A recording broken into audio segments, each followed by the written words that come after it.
বেলালের সঙ্গে আমার দেখা হবে। আল্লাহু আকবার। সিদ্দিক আকবর রাদিয়াল্লাহু তাআলা আনহু বেলাল রাদিয়াল্লাহু তাআলা আনহুকে বললেন, আমার নবী বলেছেন খুব শীঘ্রই তোমার সঙ্গে নবীর দেখা হবে। স্বপ্নে দেখা পাগল পারা নবীজির খবর শুনে হয়ে গেছেন আর মাতোয়ারা।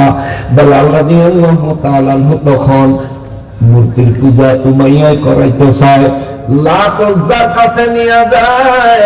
বেলাল রাদিয়াল্লাহু তাআলা আনহু লাত উজ্জার সামনে মাথা নত করে না। উমাইয়া বলে, বেলাল কি হইছে রে? কয় না না, আমি লাত উজ্জার পূজা করি না, আমি আল্লাহর ইবাদত করি। সুবহানাল্লাহ। আমি মুহাম্মদ সাল্লাল্লাহু আলাইহি ওয়াসাল্লামের ধর্ম কবুল করেছি। উমাইয়া কয়, তুই মুহাম্মদরে পাইলি কই? কয় আমি পাই নাই। কয় তুই দেখছস নি? কয় দেখছি। কয় পাইলি না, দেখলি কেমনে? কয় স্বপ্নে। সুবহানাল্লাহ। স্বপ্ন যুগে দু জাহানের বাদশা রহমাতুল লিল আলামিন আমার হিদায়াতের দাওয়াত দিয়েছেন। বেলাল রাদিয়াল্লাহু তাআলা আনহুর জবানে উমাইয়া এই খবর শুনে বড় ক্ষিপ্ত হয়ে গেলেন। উমাইয়া তারে আঘাত করলেন, মারলেন, মরুভূমির বালির মধ্যে চিৎ করে শোয়া রাখলেন। গরম বালি। সৌদি আরবে ছিলেন এমন কে আছেন? একটু হাত বাড়ান। সৌদিতে ছিল, মাশাআল্লাহ। উমরায় যারা গেছে তারাও বলতে পারবে, সকালে 7টা 8টা বাজলে জমিনের পা রাখা যায়নিও, খালি পা রাখা যায়। দুপুরে তো অনেক দূরের কথা। সৌদি আরবের জমিন, পুরো জমিন হলো ম্যাক্সিমাম পাথর, মাটি কম, ম্যাক্সিমাম পাথর।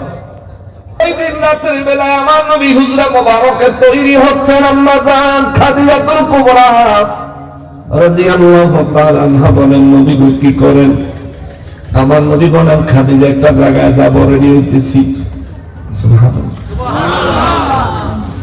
নবী কোথায় যাবেন? আমার নবী বলেন, আমার চাচা আবু জাহেলের কাছে।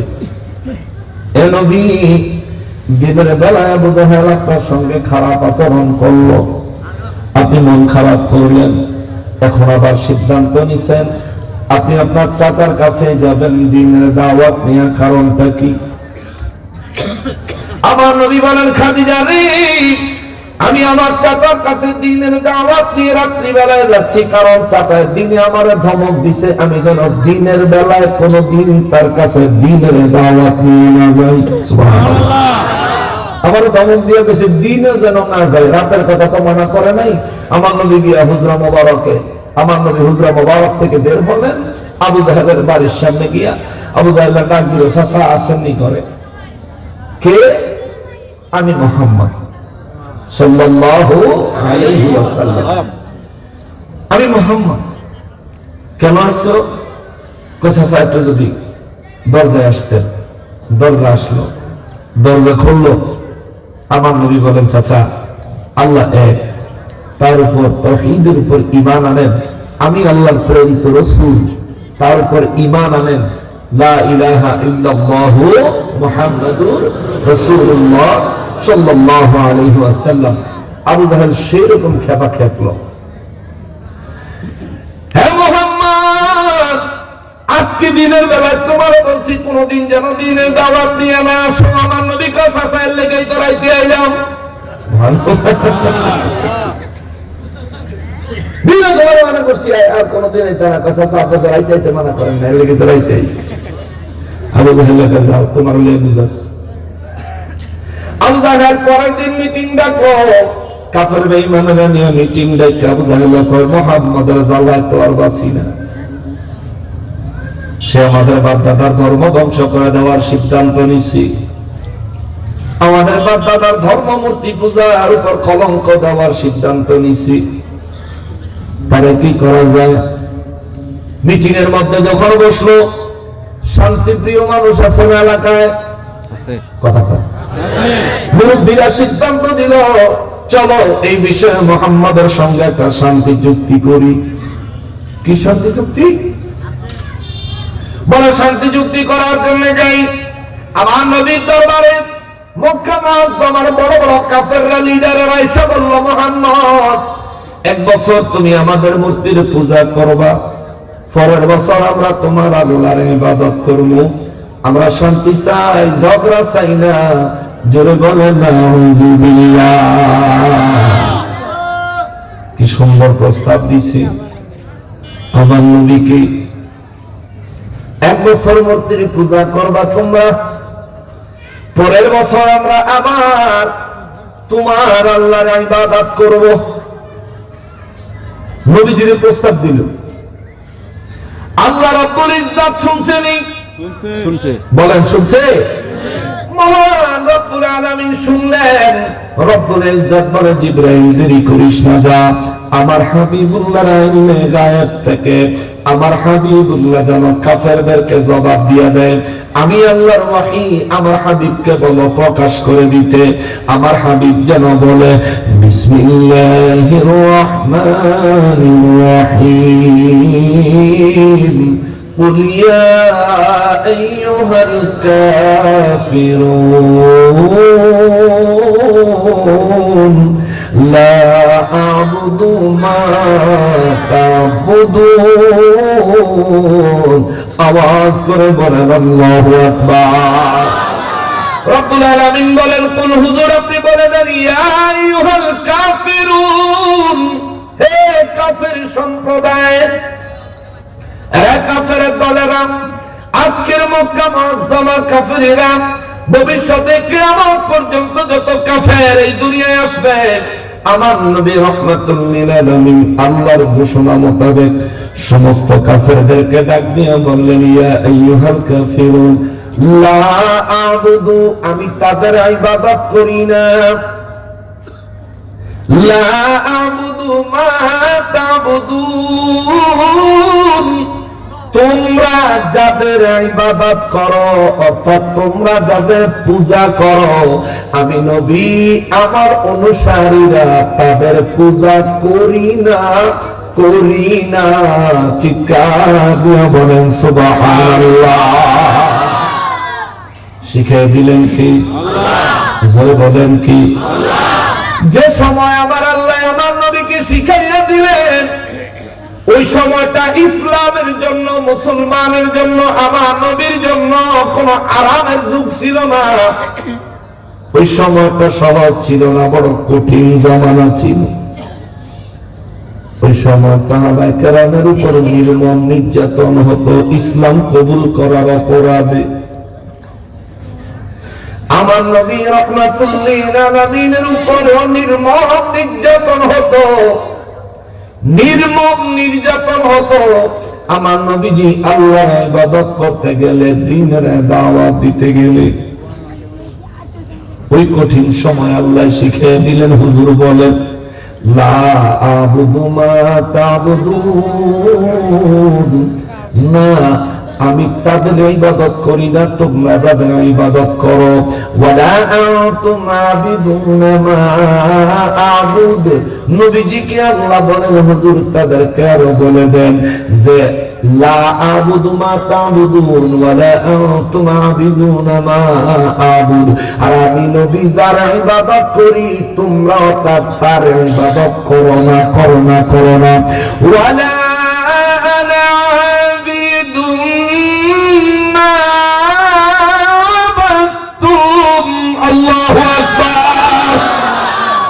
নবী রাহমাতুল লিল আলামিনের আল্লাহ শিখায় দেন, নবী গো তাদের প্রস্তাব ডাইরেক্ট নাকচ করে দেন, তাদেরকে বলে দেন, আমি নবী আমরা কখনোই তোমরা যাদের ইবাদত করো, পূজা করো, তাদের পূজা আমরা কখনোই করব না। আল্লাহু আকবার। কে শিখিয়ে দিলেন? আল্লাহ।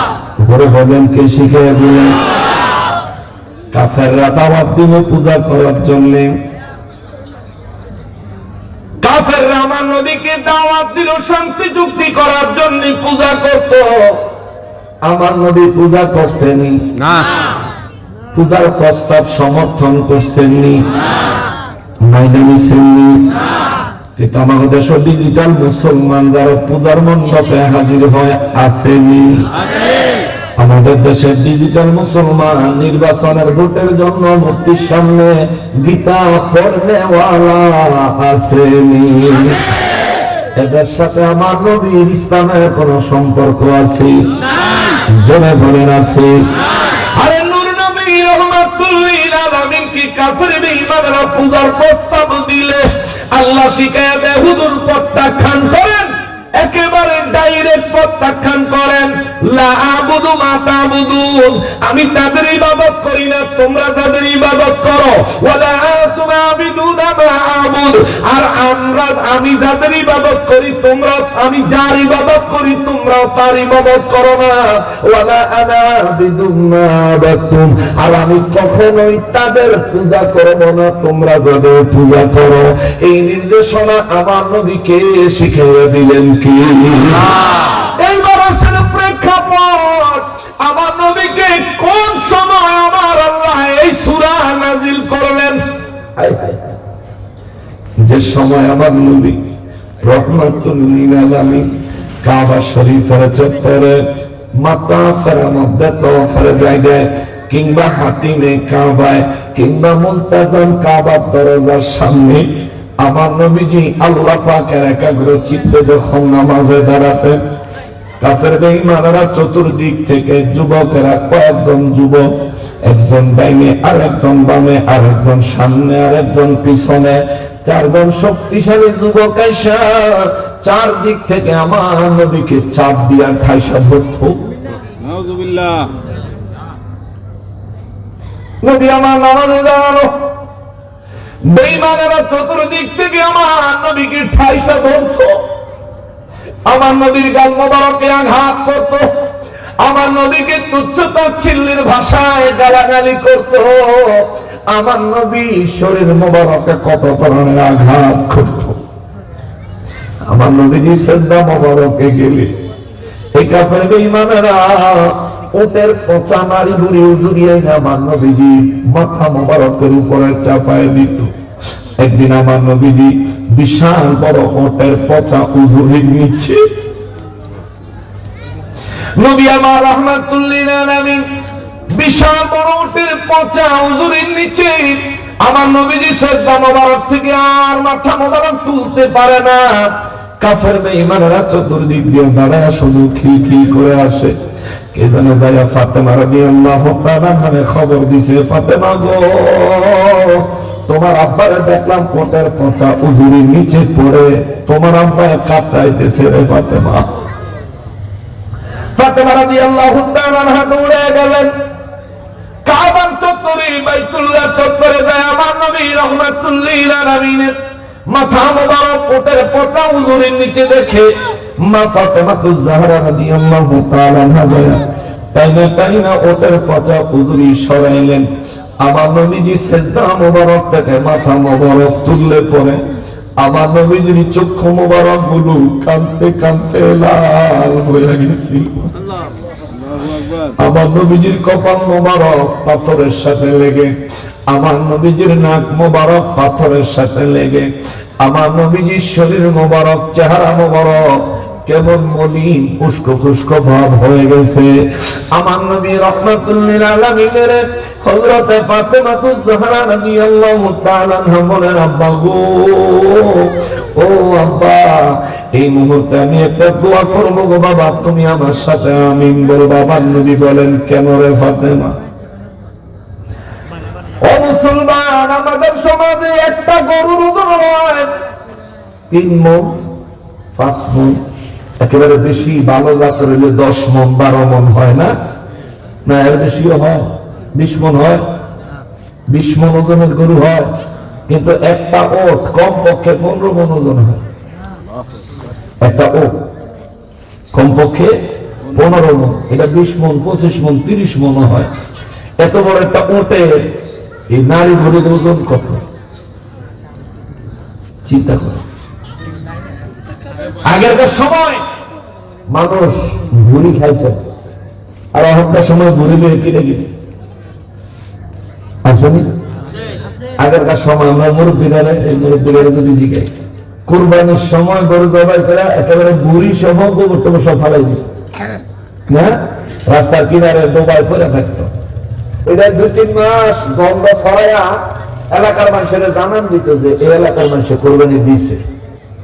এটা কোরবানির পশুর ভরি। এটা বোঝা যাচ্ছে এলাকার মধ্যে 2-3 মাস মোটামুটি একটা রক্তের গন্ধ, এই একটা এই নারী ভরির গন্ধ থাকতো।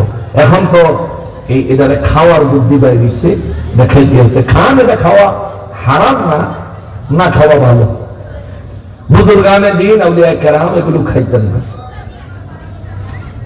বুজুর্গানে দিন আউলিয়া কেরাম বুড়ি খাইতেন না, কলিজা খাইতেন না, ফুসফুস খাইতেন না, হার্ট খাইতেন না, পশু হার্ট এগুলো খাইতেন না। চেষ্টা করবেন এগুলো থেকে পরহেজ করার জন্য। বুজুর্গানে দিনের সিলসিলা অনুযায়ী, যেহেতু আমরা এখানে ম্যাক্সিমাম সিলসিলাভুক্ত মানুষ, আল্লাহ তাআলা আমাদেরকে কবুল করেন, পড়ি আমিন।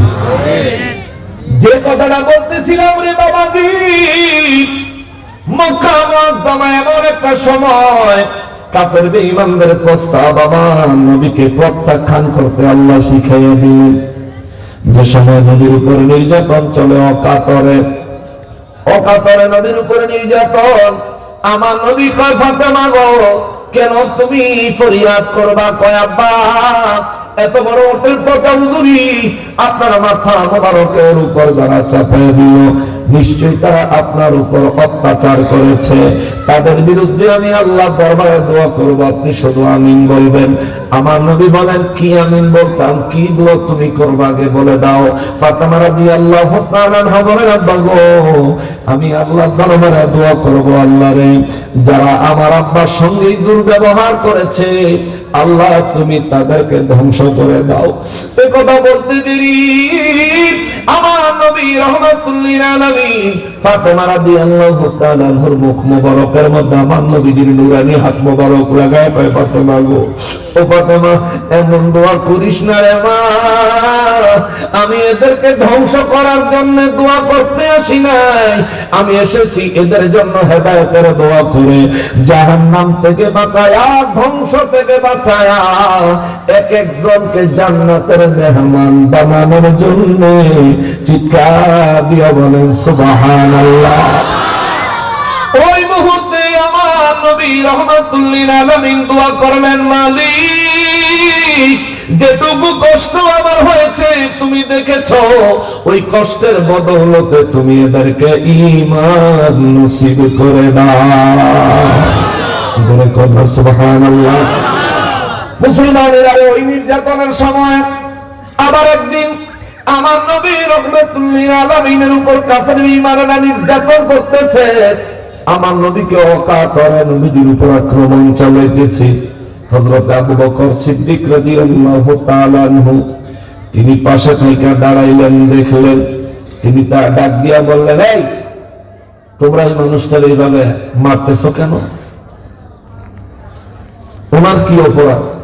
উনি শুধু বলে ওনার রব আল্লাহ, এটাই ওনার অপরাধ। এই অপরাধের জন্য তোমরা কি একটা মানুষকে মারবাই হবে? আবু বকর সিদ্দিক রাদিয়াল্লাহু তাআলা এই কথাটা বলতে দেরি ওই কাফের বেঈমানেরা আবু বকর সিদ্দিক রাদিয়াল্লাহু তাআলা এর উপর ঝাঁপায়া পড়লো। প্রথমে চতুর্দিক থেকে তাকে ঘেরাও করলো, তারপরে আবু বকর সিদ্দিক রাদিয়াল্লাহু তাআলা মারতে মারতে মারতে মারতে তোমার মারছে রে।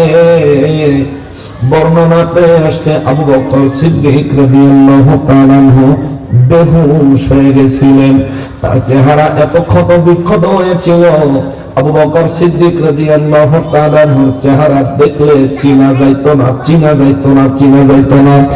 এত ক্ষত বিক্ষত হওয়ার পরে আবু বকর সিদ্দিক রাদিয়াল্লাহু তাআলা অজ্ঞান হয়ে গেলেন। এই নির্যাতনের শিকার হওয়ার পর, অজ্ঞান হওয়ার পর পুনরায় যখন আবু বকর সিদ্দিক রাদিয়াল্লাহু তাআলা হুঁশ ফিরল, বর্ণনায় আসছে তিনি জ্ঞান ফিরে বলেছিলেন, আমার রাসূল কেমন আছে? ওই কঠিন সময় আল্লাহ শিখিয়ে দেয়। হুজুর বলেন, লা আ'বুদু মা তা'বুদুন, তোমরা যাদের ইবাদত করো, পূজা করো, আমি নবী কখনোই তাদের পূজা করিনি, করব না। চিৎকার দিয়া বলেন আল্লাহু আকবার। যে সময় মা দাঁড়ায় থাইকা সন্তানদের মানুষ দিয়া মাই খাওয়াইতো, মা সিদ্দিক আকবর আবু বকর সিদ্দিক রাদিয়াল্লাহু তাআলা আনহুর আম্মায় উপস্থিত থেকে আবু বকর সিদ্দিক রাদিয়াল্লাহু তাআলা আনহুরে কাফের বেঈমানদেরকে দিয়ে মার দিল, আঘাত করলো। কি জন্য? মুহাম্মদের ইসলাম ছেড়ে দাও। আবু বকর সিদ্দিক রাদিয়াল্লাহু তাআলা আনহু জবান খুলে বললেন, না না না, মুহাম্মদ সাল্লাল্লাহু আলাইহি ওয়াসাল্লামের আনিত ইসলাম সত্য, এটা ছাড়া যাবে না। মারতে মারতে অজ্ঞান করে ফেললেন। পুরুষ ফিরার পরে তার মায়ের দাঁড়ায় থেকে আম্মা। আবু বকর সিদ্দিক রাদিয়াল্লাহু তাআলা আনহু ওই দিন তিনবার বেহুশ হয়ে গেছিলেন। আল্লাহু আকবার। মার খেয়ে তিনবার বেহুশ হয়ে গেছিলেন। তিনবার বেহুশ হওয়ার কারণ কি? ওই কাফেররা মারছে, যত আঘাত শরীরে লাগছে, তার আম্মায় দাঁড়ায় থেকে মার খাওয়াইছে, তার চাইতে বেশি আঘাত মনে লাগছে। ঠিক নিয়ম। আপনার আম্মা যদি দাঁড়ায় থেকে আরেকজন দিয়ে অন্য মানুষের দিয়ে আপনারা মার দেয়, ওই সময় শরীরের ব্যথা বেশি হবে না মনের ব্যথা? মনের ব্যথা বেশি হবে। আবু বকর সিদ্দিক রাদিয়াল্লাহু তাআলা আনহু তিনবার বেহুশ হয়ে গেলেন।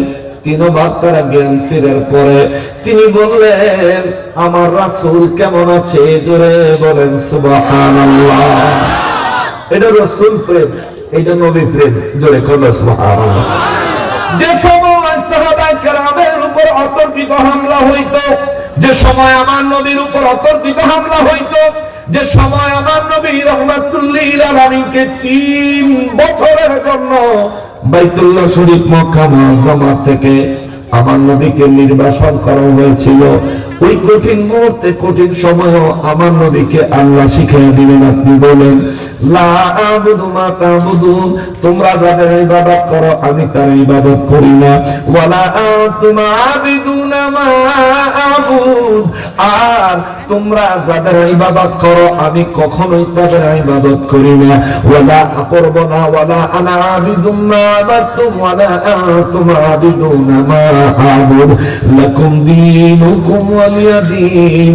তোমাদের দিন, তোমাদের পূজা তোমাদের জন্য, আর আমার আল্লাহর ইবাদত আমার জন্য। আমি কখনোই তোমাদের পূজার প্রস্তাব মেনে নিব না। চিৎকার দিয়ে বলেন সুবহানাল্লাহ। কিন্তু আমাদের দেশের বর্তমান পরিস্থিতি কি বলে? নির্বাচনের ভোটের জন্য হইলেও পূজা করা লাগে। নির্বাচনকালীন সময় নির্বাচনী কথাবার্তা না বলাই বেটা। কিন্তু এই কোন জামানা আর এই কেমন মুসলমান? মন্দির পাহারা দিলাম, 100 বেশি মাজার ভেঙে গুড়িয়ে দিল, সেখানে কোন পাহারার ব্যবস্থা পাইলাম না। ঠিক নিয়ম। তোমরা মুসলমান মন্দিরে যায়, মন্দিরে তাজিম দিলা, নবীর মিলাদের মজলিসে তোমার ঘরে পাইলাম না। ঠিক না বলে? মূর্তির সামনে গিয়া গীতা পড়লা, কোন আল্লাহর ওলির মাজার জিয়ারতে তোমারে পাইলাম না। ঠিক কিনা? আরে মূর্তির পূজার প্রসাদ খাইতে তোমারে দেখলাম, কিন্তু মিলাদের তাবারুকের মজলিসে তোমারে পাইলাম না। ঠিক কিনা? চিন্তা করে দেখলাম, মিলাদের তাবারুকে হারা নাই, পূজার প্রসাদ টেবিলে বইয়া কলা পাতা বিছাইয়া খায়। কারণটা কি রে? পরে বুঝছি মিলাদের তাবারুক হ্যাঁ এক হুজুর কইছে এটা বলে পাখানা। তো হেরা মনে করে মিলাদের তাবারুক বলে গু, এর লেগে হেরা খায় না। কিন্তু পূজার প্রসাদ ঘি হইল কেমনে এটাই বুঝি না। পরে আমি হিসাব মিলে দেখলাম মিলাদের তাবারুক ঘি না বেড়া, এটা ঘু, এটা ঘু না, এটা ঘি ঘি। আর পূজার প্রসাদ ওটা ঘি না, ওটা ঘু। আরে মিলাদের তাবারুক হইল ঘি, খায়া হজম করতে মানুষের পেট লাগে। উত্তর পেটে ঘি হজম হয়?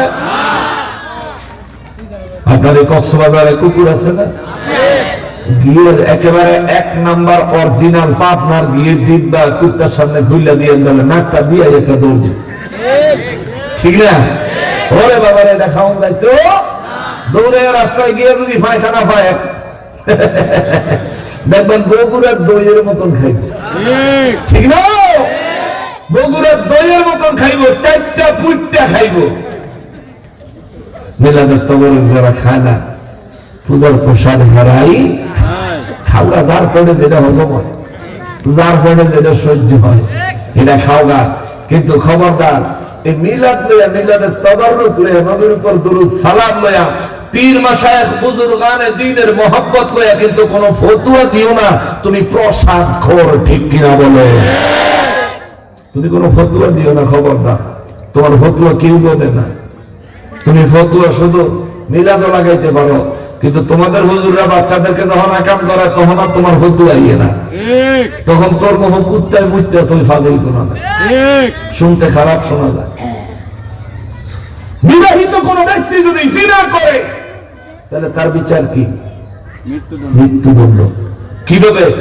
বুক পর্যন্ত মাটিতে গাইরা চতুর্দিক থেকে মুমিন মুসলমান পাথর নিক্ষেপ করবে, পাথর নিক্ষেপ করে করে তারপর তাকে হত্যা করবে। বিবাহিত জিনাকারের শাস্তি হইল এটা। আমাদের দেশে এই যে বাচ্চাগুলারা বলাৎকার করে, কয়দিন পরে পরে যে খবর আসে, এদের কোনো বিচার হয়েছে? দেখছেন আপনারা বিচার হয়েছে? এই যে ফতুয়া বা মিলাদ করলে, মিলাদুন নবীর উদযাপন মাহফিল করলে, এই যে বেদাত বেদাতের ফতুয়া দেয়, এই বেয়াদবরা তখন কোন ফতুয়া দেয়? গাজীপুর এক বেদিনের মসজিদের ভিতরে আরেক বেলার বউ এই যে উল্টা ফাটা কাম করলো, এই ব্যাপারে কোন ফতুয়া কেউ দিছে? ফতুয়া দিব কোন সময়? হারানো পূজা নিয়ে ব্যস্ত। আমি ভাবলাম যে এরা খালি আমরা মাজার জিয়ারত করলে আমরা খালি আমরা বলে পূজা করি। পূজা কেন বলে রে, কেন বলে রে? এবার আল্লাহ দেখায়া দিছে আসলে ওরাই পূজা। নির্বাচনের ভোট তো বিষয় না বেড়া। এই পর্যন্ত যত নেতা নির্বাচিত হয়েছে কেউ পূজা করে ভোট পাওয়ার লাগে নাই। কি বলে? আপনাদের জানা আছে যে এমন কেউ পূজা করে ভোট পাইছে? পূজা করে ভোট পাই দেব কেন্দ্রে আরো হিন্দু নেতা জুমার মসজিদে করে ভোট পাইছে, ঠিক কিনা বলে? আল্লাহ আমাদের এই দেশকে, ইসলামকে যারা কেজি দরে, পাল্লা দরে বিক্রি করে দিতে চায়, ওদের খপ্পর থেকে আমাদের এই দেশের শাসন ব্যবস্থাকে হেফাজত করুক। সবাই পড়েন আমিন। আরো জোরে পড়েন আমিন। মুসলমানের আরে, আমার প্রিয় নবীর উম্মতেরা রে, আমার নূর নবীজির প্রেমের নিদর্শন, আমার নবীজির প্রেমের একেবারে জ্বলন্ত নিদর্শন হলো হযরত বেলাল রাদিয়াল্লাহু তাআলা আনহু। ওনার বয়স যখন মাত্র 7 বছর, ওনার আব্বা মা তখন মক্কা আর গোলামদের বাজারে ওনারে বিক্রি করে দেয়। 7 বছর বয়সে বেলাল রাদিয়াল্লাহু তাআলা আনহুরে বিক্রি করে দেয়। উনি ছিলেন আবিসিনিয়ার অধিবাসী, হাবশা বংশের মানুষ, দেখতে অনেক কালো কুৎসিত। মাত্র 8 দিরহাম দিয়ে ওনারে উমাইয়ায় কিনে আনে 7 বছর বয়সে। 7 বছর বয়সে 8 দিরহাম দিয়ে কিনে আনে। তার আব্বা আম্মা বিক্রি করে দিল। কেন? খাওয়ার অভাবে, খাবার মিলে না, রিজিকের অভাব। এ কারণে তোমরা কি হয়েছে, তোমরা বইয়ে দাও না, তোমরা বসো, মাহফিলে বসো। এদিকে আসা বাবা করো না, মানুষ জন্য ডিস্টার্ব করো না। তোমরা এদিকে বসো, বসে আওয়াজ শোনো।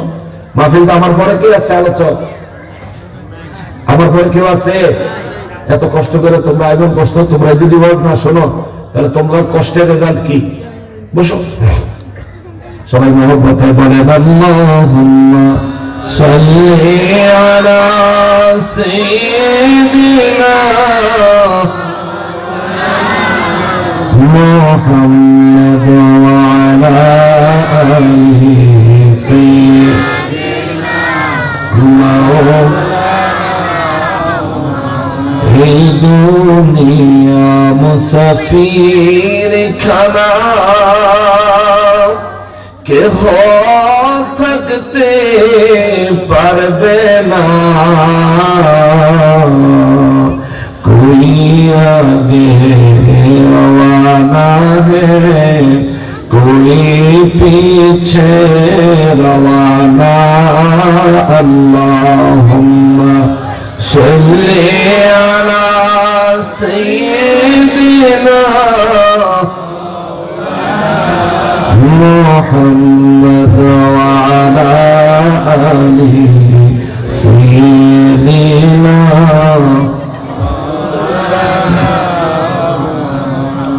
বলতেছিলাম হযরত বিলাল রাদিয়াল্লাহু তাআলা আনহুর কথা। আবিসিনিয়ার অধিবাসী ছিলেন। ওনার আব্বা আম্মাই মক্কা মুআজ্জামার বাজারে বিক্রি করে দিলেন মাত্র 8 দিরহামে। উমাইয়া কিনে নিল। কিনে নেওয়ার পর উমাইয়া হযরত বিলাল রাদিয়াল্লাহু তাআলা আনহুকে শাস্তি দিত।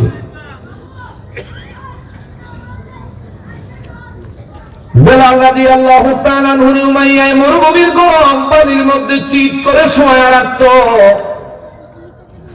বেলাল রাদিয়াল্লাহু তাআলা আনহু মরুভূমির বালির মধ্যে চিৎ করে শোয়া বুকের উপরে গরম পাথর দিয়ে রাখতো। বেলাল রাদিয়াল্লাহু তাআলা আনহু মরুভূমির মধ্যে গলার মধ্যে রশি কিংবা শিকল লাগায়া মক্কার দুষ্ট বাচ্চাদের হাতে শিকলের মাথা দড়ির মাথা দিয়ে দিত। গরুর চাইতে নিকৃষ্ট ভাবে বাচ্চারা সারাদিন মরুভূমির মধ্যে বেলাল রাদিয়াল্লাহু তাআলা আনহুরে টানতো। শরীরের পিঠ মোবারক চিরে ফালা ফালা হয়ে যাইত, কিমার মতো হয়ে যাইত। শরীরের পিঠ শরীর একেবারে চিরে রক্তাক্ত হয়ে যাইত সারাদিনে। দিন শেষ হওয়ার পরে সন্ধ্যাবেলা বেলাল রাদিয়াল্লাহু তাআলা আনহু ওই কাফের বেঈমানের বাচ্চারাই আবার উমাইয়ার কাছে দিয়ে যাইত। উমাইয়া বেলাল রাদিয়াল্লাহু তাআলা আনহুর এত শাস্তি কেন দিত? 7 বছর বয়সে গোলাম হিসেবে বিক্রি হলো। 9 বছর বয়সে একদিন স্বপ্ন দেখলো রাহমাতুল লিল আলামিন তার দ্বীনের দাওয়াত দিতেছে। সুবহানাল্লাহ। একদিন স্বপ্ন দেখে আমার নবী রাহমাতুল লিল আলামিন কে বেলাল, তুই তো আমার ইসলামের প্রথম মুয়াজ্জিন, তোরা আল্লাহ কবুল করছে, এখন কালিমা পড় লা ইলাহা ইল্লাল্লাহু মুহাম্মাদুর রাসূলুল্লাহ সাল্লাল্লাহু আলাইহি ওয়াসাল্লাম। চিৎকার দিয়ে বলেন সুবহানাল্লাহ। বেলাল রাদিয়াল্লাহু তাআলা আনহু স্বপ্নযোগে কালিমা পড়লেন। স্বপ্নে কালিমা পড়ে এখন শুধু নবীরই খোঁজে। নবীর কাছে তো যাইতে পারে না, কারণ সে গোলাম, তার অনেক কাজ করা লাগে, কাফের বেঈমানদের মাইরু খাওয়া লাগে।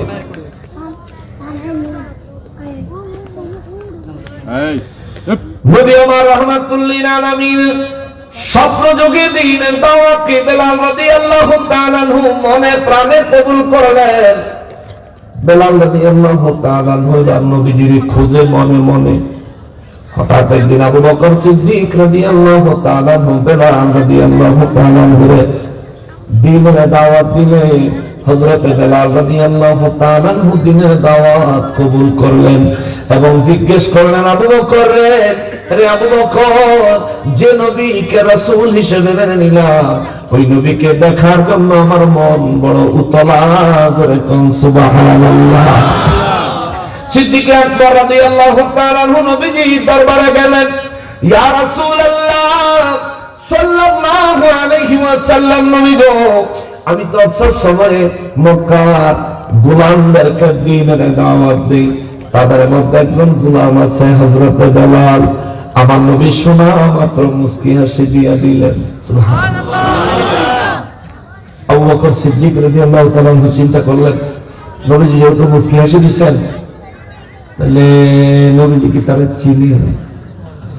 সুবহানাল্লাহ। নবী বলেন, আবু বকর বলো বেলালের কি হয়েছে? কয়, হুজুর সে আপনাকে দেখতে চায়, আপনারা দিদার চায়। নবী আমার রাহমাতুল লিল আলামিন বলেন, আবু বকর আমার বেলালকে বলে দিও খুব শীঘ্রই বেলালের সঙ্গে আমার দেখা হবে। আল্লাহু আকবার। সিদ্দিক আকবর রাদিয়াল্লাহু তাআলা আনহু বেলাল রাদিয়াল্লাহু তাআলা আনহুকে বললেন, আমার নবী বলেছেন খুব শীঘ্রই তোমার সঙ্গে নবীর দেখা হবে। স্বপ্নে দেখে পাগল পারা, নবীজির খবর শুনে হয়ে গেছেন আরো মাতোয়ারা। বেলাল রাদিয়াল্লাহু তাআলা তখন মূর্তির পূজা উমাইয়া করাইতে চায়, লাত উজ্জার কাছে নিয়ে যায়। বেলাল রাদিয়াল্লাহু তাআলা লাত উজ্জার সামনে মাথা নত করে না। উমাইয়া বলে, বেলাল কি হইছে রে? কয় না না, আমি লাত উজ্জার পূজা করি না, আমি আল্লাহর ইবাদত করি। সুবহানাল্লাহ। আমি মুহাম্মদ সাল্লাল্লাহু আলাইহি ওয়াসাল্লামের ধর্ম কবুল করেছি। উমাইয়া কয়, তুই মুহাম্মদ রে পাইলি কই? কয় আমি পাই নাই। কয় তুই দেখছস নি? কয় দেখছি। কয় পাইলি না, দেখলি কেমনে? কয় স্বপ্নে। সুবহানাল্লাহ। স্বপ্ন যুগে দু জাহানের বাদশা রহমাতুল লিল আলামিন আমার হিদায়াতের দাওয়াত দিয়েছেন। বেলাল রাদিয়াল্লাহু তাআলা আনহুর জবানে উমাইয়া এই খবর শুনে বড় ক্ষিপ্ত হয়ে গেলেন। উমাইয়া তারে আঘাত করলেন, মারলেন, মরুভূমির বালির মধ্যে চিৎ করে শোয়া রাখলেন, গরম বালি। সৌদি আরবে ছিলেন এমন কে আছেন? একটু হাত বাড়ান। সৌদিতে ছিল, মাশাআল্লাহ। উমরায় যারা গেছে তারাও বলতে পারবে, সকালে 7টা 8টা বাজলে জমিনে পা রাখা যায়নিও, খালি পা রাখা যায়। দুপুরে তো অনেক দূরের কথা। সৌদি আরবের জমিন, পুরো জমিন হলো ম্যাক্সিমাম পাথর, মাটি কম, ম্যাক্সিমাম পাথর। মরুভূমির জমিগুলোতে ফসল হয় না, কারণ হলো ম্যাক্সিমাম পাথর। আমাদের দেশে মাটির ক্ষেত, মাটির জমি, ওদের দেশে হলো পাথরের জমি। সুবহানাল্লাহ। আল্লাহ দিছে পৃথিবীর নাবি, পৃথিবীর মধ্যস্থা। এই পাথর রৌদ্রের তাপে, সূর্যের তাপে যখন গরম হয়, আগুনের চাইতে বেশি গরম হয়ে যায়। বলবেন হুজুর বুঝলাম না, আগুনের চাইতে পাথর বেশি গরম হয় কেমনে বুঝবো? কালকে আপনার ঘরে যদি ছোট্ট এক টুকরা পাথর থাকে, কিংবা কোন জায়গা থেকে কালেকশন করবেন, এটা আগুনের ভিতরে জ্বালাবেন। এটা যখন পুরো গরম হবে, একটা পাত্রের মধ্যে পানি নিয়ে পানির মধ্যে পাথরটা ছেড়ে দিবেন। যেই পানিটা আগুনে গরম করলে 2-3 মিনিট 5 মিনিট গরম হইতে, বয়েল হইতে, বলকাইতে সময় লাগতো, ওই পানিটা পাথরটা রাখার সাথে সাথেই দেখবেন সঙ্গে সঙ্গে পানিটার বলক এসে গেছে, বয়েল হয়ে গেছে। চিৎকার দিয়া বলেন সুবহানাল্লাহ। অর্থাৎ পাথর আগুনের চাইতেও বেশি তাপ নিজের মধ্যে ধারণ করতে পারে। ওই পাথরে 50 ডিগ্রি, 45 ডিগ্রি, 40 ডিগ্রি তাপমাত্রা সূর্যের আলো যখন পড়ে, সারাদিনের সূর্যের তাপে পাথরটা গরম হয়ে থাকে। এত গরম হয়ে থাকে, রাত হলে পর্যন্ত ওই পাথরের গায়ে পা রাখা যায় না। রাতের বেলায় পর্যন্ত খালি পায়ে ওই পাথরের উপর চলা মুশকিল হয়ে যায়। ওই পাথরের উপরে দিনের বেলায় এই উমাইয়া বেদবে দিনের বেলায় হযরত বেলাল রাদিয়াল্লাহু তাআলা আনহু এই পাথরের মধ্যে চিৎ করে শোয়া রাখতো। শুয়ে যখন থাকতে চাইতো না, বুকের উপর আবার আর একটা বড় গরম পাথর আইনা দিয়া দিত। পাথরের নিচে দেখা চিৎকার দিত। আর বেলাল রাদিয়াল্লাহু তাআলা আনহুর জবানে একটাই আওয়াজ আসতো, আহাদ আহাদ আহাদ। অন্তরে থাকতো হু আল্লাহ, আর জবানে আসতো আহাদ, যার পুরো অর্থ হলো আমার আল্লাহ এক, আমি লাত উজ্জার পূজারি না। চিৎকার দিয়ে বলেন সুবহানাল্লাহ। জবানে আসতো আহাদ, অন্তরে থাকতো হু আল্লাহ, তিনি আমার আল্লাহ, যিনি এক, তার কোনো শরীক নেই। তাহলে জবানে শুধু আহাদ আসতো কেন? আল্লাহ আহাদ তো আসতে পারতো। সুফিয়া কেরাম বলেন, বেলাল রাদিয়াল্লাহু তাআলা আনহুর উপরে যখন উমাইয়া নির্যাতন চালাতো, তখন ওই নির্যাতনের সময় উমাইয়া এবং কাফের বেঈমানেরা দেখতো বেলাল যন্ত্রণায় কাতরাচ্ছে, কিন্তু হাকিকতে বেলাল রাদিয়াল্লাহু তাআলা তখন আল্লাহর রাসূলের দিদারে, আল্লাহর মেরাজে মগ্ন থাকতেন। এই জন্য বেলাল রাদিয়াল্লাহু তাআলা অল্প শব্দ বলতেন, যার দ্বারা অনেক অর্থ বোঝা যায়। তিনি বলতেন আহাদুন আহাদুন আহাদ, চিৎকার দিয়া বলেন সুবহানাল্লাহ। ওই বেলাল রাদিয়াল্লাহু তাআলা আনহুর এমন অবর্ণনা পাওয়া যায়, এই উমাইয়া অবশেষে তারা জ্বলন্ত আগুনের কয়লার উপর দিয়া হাঁটাইল। এই বেলাল রাদিয়াল্লাহু তাআলা আনহুর মুখের মধ্যে জ্বলন্ত আগুনের কয়লা ঢুকাইয়া দিল। এই পরিস্থিতি যখন হযরতে আবু বকর সিদ্দিক রাদিয়াল্লাহু তাআলা আনহু দেখলেন, তিনি যায় কয় উমাইয়া রে, ও উমাইয়া, তোর এই গোলাম বেলালের বেচবিনি। আল্লাহু আকবার। তুই আমার কাছে বিক্রি করে দে, তোর এই গোলামটা তো তোর কথা শোনে না, তোর গোলামটা তুই আমার কাছে বিক্রি করে দে। উমাইয়া কয় বিক্রি করে দিতাম, বিক্রি করে দিলাম। আবু বকর সিদ্দিক রাদিয়াল্লাহু তাআলা আনহু কিনে নিলেন, বেলাল রাদিয়াল্লাহু তাআলা আনহুকে নিয়ে দরবারে রিসালাতে আমার রাসূলের কদমে হাদিয়া দিলেন। সুবহানাল্লাহ। নারে তাকবীর, নারে রিসালাত, গাউসিয়া, শাহিন শাহে মদিনা, আহলে সুন্নাত ওয়াল জামাত। এত কষ্ট সহ্য করছেন, এই জন্য কবি শায়ররা মাতা রাসূলের সুন্দর করে বলেছেন, ওরে দেখিয়া হযরত বিলাল প্রেমেতে হইয়া মাতার, সহিল উমাইয়ার জালাহাতন, রহমাতাল লিল আলামিন, আপনি উম্মতের জামিন, রহমাতাল লিল আলামিন, আপনি উম্মতের জামিন, গুনাহগার উম্মতের আপনজন, আল্লাহর নবী, নূরের নবী গো, আপনি নবী আমার জীবনের জীবন, আল্লাহর নবী, আপনি নবী আমার জীবনের জীবন।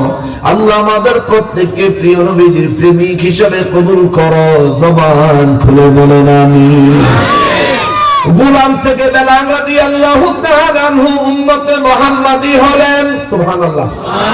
গোলাম থেকে উম্মতে মুহাম্মাদি হলেন, গোলাম থেকে মুয়াজ্জিনুল ইসলাম হলেন, ইসলামের প্রথম মুয়াজ্জিন হলেন। আমার নবী মেরাজে যখন গেলেন, জান্নাতের মধ্যে বেলাল রাদিয়াল্লাহু তাআলা আনহু কদমের আওয়াজ শুনতে পেলেন। সুবহানাল্লাহ।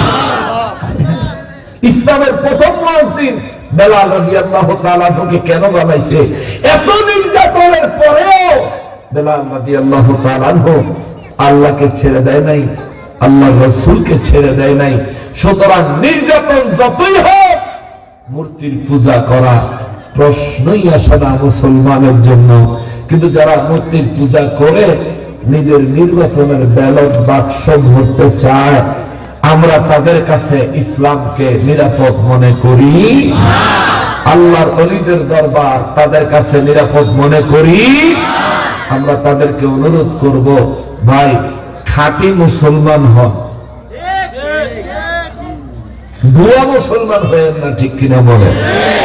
নির্বাচনের পাওয়ার থাকবো 5 বছর, যদি আপনি বাঁচেন আর এর মধ্যে যদি ফুরুত হয়ে যান, যদি আজরাইল আইসা যায়, আপনার মৌত যদি নসিব হয়ে যায়, মনে রাখবেন আপনার ক্ষমতাও শেষ, দুনিয়াদারিও শেষ, আর জিন্দেগির আমলের হিসাব শুরু হয়ে যাবে। মুসলমানেরা, আমি সামান্যভাবে আমার নবী রাহমাতুল লিল আলামিনের প্রেমের নিদর্শন তুলে ধরার জন্য চেষ্টা করলাম। আমরা সব সময় আল্লাহর ইবাদতের ক্ষেত্রে কাফের বেঈমানের বিরোধিতা করব। আল্লাহর ইবাদত হবে আল্লাহ রাসূলের আদর্শ মোতাবেক। কোন চুক্তির জন্য, কোন শান্তি চুক্তির জন্য, কোন ব্যবস্থাপনার জন্য, কোন কিছুর জন্য বেদিনদের মূর্তির পূজা সমর্থন করা যাবে? পূজা করা তো অনেক দূরের কথা, সমর্থনই করবে কোন। নবীজি যদি একবার জবানে বলতেন, হে মক্কার কাফেরেরা, লাত উজ্জার পূজা আমি সমর্থন করি, কিন্তু আমি তাদের পূজা করি না, আমার নবী যদি এই কথা বলতেন, এরপর থেকে কাফেররা আমার নবীর গায়ে একটা ফুলের টোকাও দিত না। কিন্তু নবী এই কথা বলেন নাই। নবীজির আল্লাহ শিখাইয়া দিলেন, হুজুর আপনি বলেন, ইয়া আইয়ুহাল কাফিরুন, হে কাফেরের দল, লা আ'বুদু মা তা'বুদুন, তোমরা যা আমি তার ইবাদত করি না, তোমরা যাদের পূজা করো তাদের পূজা আমি করি না, আমি যার ইবাদত করি তার নাম কি? সুতরাং পূজার সঙ্গে মুসলমানের কোন সম্পর্ক। আমাদের দেশে যেগুলো হচ্ছে এগুলো বেদিনদেরকে খুশি করার জন্য। মুসলমান হয়েও আপনারা যারা এই সমস্ত নিকৃষ্ট কাজ করছেন, আপনাদের বিরুদ্ধে প্রতিশোধ নেওয়ার ক্ষমতা আমাদের নাই, তবে আপনাদের জন্য ভয়ঙ্কর হুমকি আছে, আল্লাহর দরবারে হিসাব দিতে হবে। যা মনে চায় তা করে যান। আবু জাহেল ক্ষমতা খাটাইছে মক্কা মুআজ্জামায়, আমার নবীকে কষ্ট দিছে বারবার, আল্লাহর ইবাদতে বাধা দিছে, মূর্তির পূজাকে প্রশস্ত করেছে, কিন্তু আবু জাহেলও দিন শেষে চলে গেছে, জাহান্নামের লাকড়ি হয়ে গেছে। আবু জাহেলের সন্তান হওয়া সত্ত্বেও ইকরামা রাদিয়াল্লাহু তাআলা আনহু আবু জাহেলের সন্তান হয়েও নবীজির সাহাবী। সুবহানাল্লাহ। আবু জাহেল জাহান্নামী, নবীজির সাহাবী হয়ে আবু জাহেলের ছেলে জান্নাতি। জোরে কন্যা সুবহানাল্লাহ। আবু জাহেল দ্বীনের কাজে বাধা দিত, এখন আমাদের দেশে মাজার জিয়ারতে বাধা দেওয়া হচ্ছে, কবর থেকে মানুষ তুলে পুড়াইয়া দেওয়া হচ্ছে। এগুলি কেন করলেন? কয়ে বেড়া বাচ্চা থাকতে এই করছে সেই করছে। এই বেটা মানুষ মারা গেলে মানুষের হিসাব নিকাশ নেওয়া, মানুষকে শাস্তি দেওয়া, মানুষকে মুক্তি দেওয়ার একমাত্র অধিকার কার? তুমি তারা কবর থেকে তুললা কেন? কোন দলিলে? কোন দলিল তোমার উদ্বুদ্ধ করলো যে কবর থেকে একজন মুসলমানের লাশ তুলে আগুন দিয়ে পোড়াইয়া দিতে? কোন দলিল? যদি একজন মুসলমান দুনিয়াতে তোমার বক্তব্য মোতাবেক শিরক কুফর করার কারণে তার লাশ কবর থেকে উঠাইয়া যদি জ্বালাইয়া দিতে হয়, তাহলে এই দেশে যারা হিন্দুরা ডাইরেক্ট শিরক করে, ওরা ওদের ধর্ম অনুযায়ী কাজ করে, কিন্তু আমাদের ধর্মে তাদের কাজকে শিরক বলে। তাহলে তাদের সাথে কি করা উচিত? এটা ইসলামী জিন্দেগি নয়, এটা সাহাবা কেরামের আদর্শ নয়, এটা আমার নবীজির আদর্শ নয়। বরং কোরআনুল কারীমে সূরা আল আনআমে আল্লাহ রাব্বুল ইজ্জাত ডাইরেক্ট বলেছেন, ওদের মূর্তির পূজায় অংশগ্রহণ করবা না, এমনকি ওদের মূর্তিকে গালিও দিবা না। কে বলছেন? আল্লাহ। আল্লাহ বলেন ওদের মূর্তিকে গালিও দিও না। কেন? তোমরা ওদের মূর্তিকে গালি দিলে ওরা তো বুঝে না, ওরা তোমাদের রব আমি আল্লাহকে গালি দিবে। এই জন্য তাদের সাথে আমাদের অতিরিক্ত কোনো পীড়িত নাই। আছে নাকি? আমাদের সাথে হিন্দুদের অতিরিক্ত পীড়িত আছে? দুশ্মনী আসেনি? না, দুশ্মনীও নাই, অতিরিক্ত পীড়িত নাই। আমরা আমাদের ধর্ম পালন করি, ওরা ওদের ধর্ম পালন করে। হ্যাঁ, আমরা তাদেরকে ধর্মের দাওয়াত দিতে পারি, কিন্তু সময় আছে তো। আপনি পূজা মণ্ডপে গেছেন ধর্মের দাওয়াত দিতে, আপনি যদি কালকে কথা বলেন, তাহলে আমি আপনার কাছে প্রশ্ন রাখবো, সেখানে আপনি গীতা পাঠ করলেন কেন? আপনি সেখানে কোরআন তেলাওয়াত করবেন। আর যদি তাদের পূজার মণ্ডপে যায়, যদি তাদেরকে দ্বীনের দাওয়াত দেন, একজনও দ্বীনের দাওয়াত কবুল করতে না।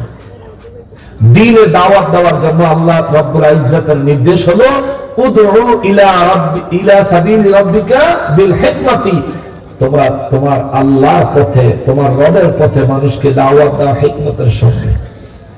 কিন্তু আপনারা কি করলেন ভাই? জন্মের পরে যেটা দেখি নাই সেটা দেখা দিচ্ছেন আপনারা। মারহাবা, মারহাবা। এর দ্বারা আপনার বাপ দাদা 14 গোষ্ঠী অনেক সব পাইব। কেমন? হ্যাঁ, সব বেহেশতে যাইব আল্লাহ জানে। হেরার বাপ দাদা যারা মারা গেছে, হেরারা তো দোষী করতাম পারি না, হেরা তার কয়ে জানে গেলে তুই এটা করিস। নিশ্চয়ই তার পূর্বপুরুষদের মধ্যে কারো এমন কোন পাপ ছিল যে পাপের ফসল এই বেয়াদব সন্তান।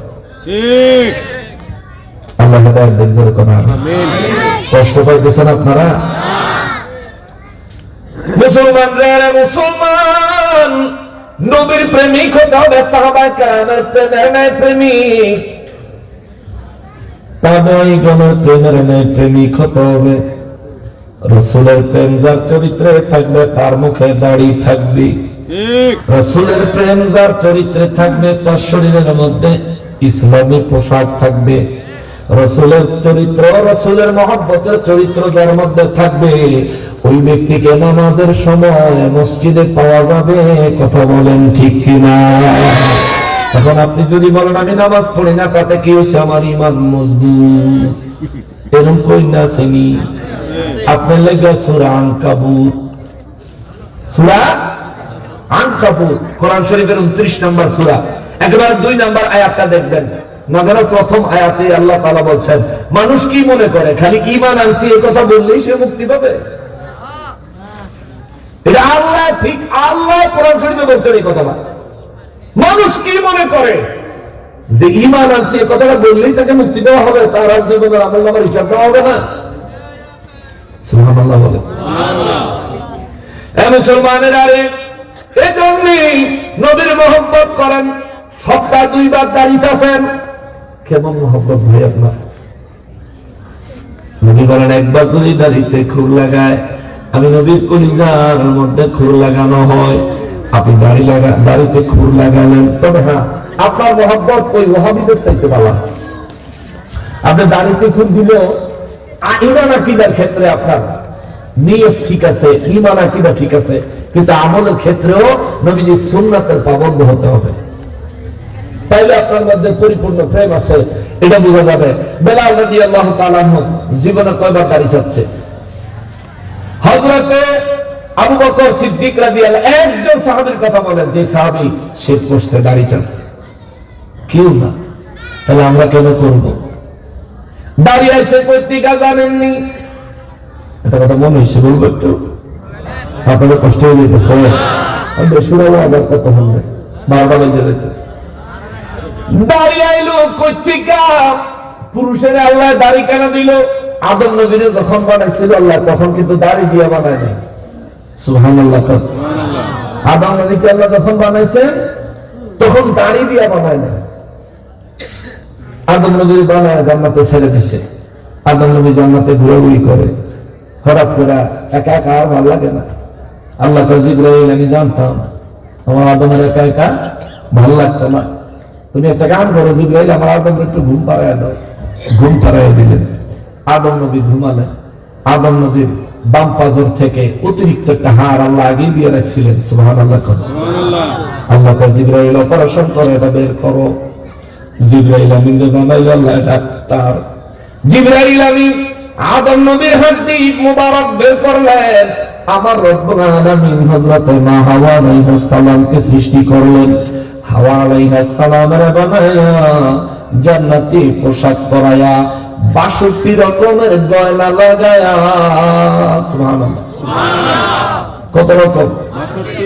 আপনাকে বউরা যদি 2-3 রকমের জিনিস 15 ফিন দেয়, এরপর আপনারা বউরা কমপ্লেন করেন এত জিনিস লাগে। হ্যাঁ, 62 রকমের গয়না হাওয়া আলাইহিস সালামের পরাইছে কে? আর যদি বলেন না কে? মেয়েরা, মায়েরা, বোনেরা, তারা যখন গয়না পরে তাদেরকে অনেক খারাপ লাগে। দেখতে খারাপ লাগে না? সৌন্দর্য আরো বাড়ে, সৌন্দর্য আরো বাড়ে, আরো আকর্ষণীয় হয়ে ওঠে। সুবহানাল্লাহ বলেন। আল্লাহ তাদেরকে এইভাবেই বানাইছে। হাওয়া আলাইহিস সালামের 62 রকমের গয়না দিলেন। হাওয়া আলাইহিস সালাম আদম নবীর কাছে এনে খালি হেদিকে হেদিকে ঘুরে। সুবহানাল্লাহ। হেদিকে হেদিকে খালি ঘুরে। আদম নবী ঘুম থেকে উঠতেছে, ও মাই দেখি ব্যস্ত তো আমি একলাই আছিলাম, এটা আবার করতে হইল। আল্লাহ কত সুন্দর, সুবহানাল্লাহ। আজকে দেখলাম মাশাআল্লাহ অনেক মোটরসাইকেল দিয়া আমার গিয়া একেবারে মহব্বত সহকারে সুন্দর করে একেবারে কি বলে এটারে প্রোটোকল দিয়া আমার রিসিভ করে নিয়ে আসছে। তো মোটরসাইকেল দেখে একবার মনে হচ্ছে আরে এই মোটরসাইকেল খালি হুজুরে রিসিভ করে, মাঝে মধ্যে মোটরসাইকেলের পিছনে জানি কেউ উড়ে। আল্লাহ আল্লাহ। এবারকার 14 ফেব্রুয়ারিটা পড়ছে নির্বাচনের একদিন পরে, কেমন? হ্যাঁ, নির্বাচনের খুশি উড়াইলে। আসলে যুবকরা কেন যুবতীদের প্রতি আন্তরিক? আল্লাহ বানাইছি মিয়া। এই জন্য আল্লাহ তরুণদেরকে 4টা পর্যন্ত বিয়ে করা হালাল করেছেন। ভাগ্যে ইউজ করেন না, হ্যালো ভাব দিত খবরদার। আল্লাহ 4 পর্যন্ত বিবি রাখেন পুরুষদের জন্য হালাল করেছেন। হযরতে আদম আলাইহিস সালাম জান্নাতের মধ্যে যখন আম্মার মা হাওয়া আলাইহিস সালামকে দেখলেন 62 রকমের গয়না পরা, আদম নবী দেখে একবার চিন্তা করছিল, কাছে যাই জিগাই কে গো তুমি? সুবহানাল্লাহ। এটা জিগাই কে গো তুমি, পরিচয় কি? পরে ভালো করে নজর করে আদম আলাইহিস সালাম আর সামনে যায় না, জানাতেই দাঁড়ায় রয়েছে, বসে রয়েছে। আল্লাহ কুদরত থেকে ডাক দিয়ে কয় আদম। আদম আলাইহিস সালাম বললেন লব্বাইক ইয়া রব। আল্লাহ তো কি হইছে তোমার? কয় আল্লাহ ওই যে কি জানি একটা আড়ে। আল্লাহ কা হওয়া, ওটা হাওয়া। সুবহানাল্লাহ বলেন। আদম আলাইহিস সালাম বলেন আল্লাহ তারে দেখে আমার খুব পছন্দ হয়েছে। আল্লাহ কুদরতের মনে মনে কয় পছন্দ করণের লেগে বানিয়েছি। আদম নবী কয় মালিক পছন্দ হয়েছে। আল্লাহ কয় কি করবা? কয় আল্লাহকে ধরে দেখতাম। আদম নবী করে একটু ধরে দেখতাম। আল্লাহ কয় ধরে দেখতে হইলে এটা বৈধ করতে হইব। আল্লাহ কেমনে বৈধ করবো? আল্লাহ কয় বিয়ে করতে হইব। সুবহানাল্লাহ। কি করতে হবে? বিয়ে করতে হইব। এখন আদম নবী কয় ঠিক আছে আল্লাহ বিয়ে যেন করবো, কিন্তু হেরের যে পরিমাণে গয়না দিয়ে আপনি সাজাইছেন,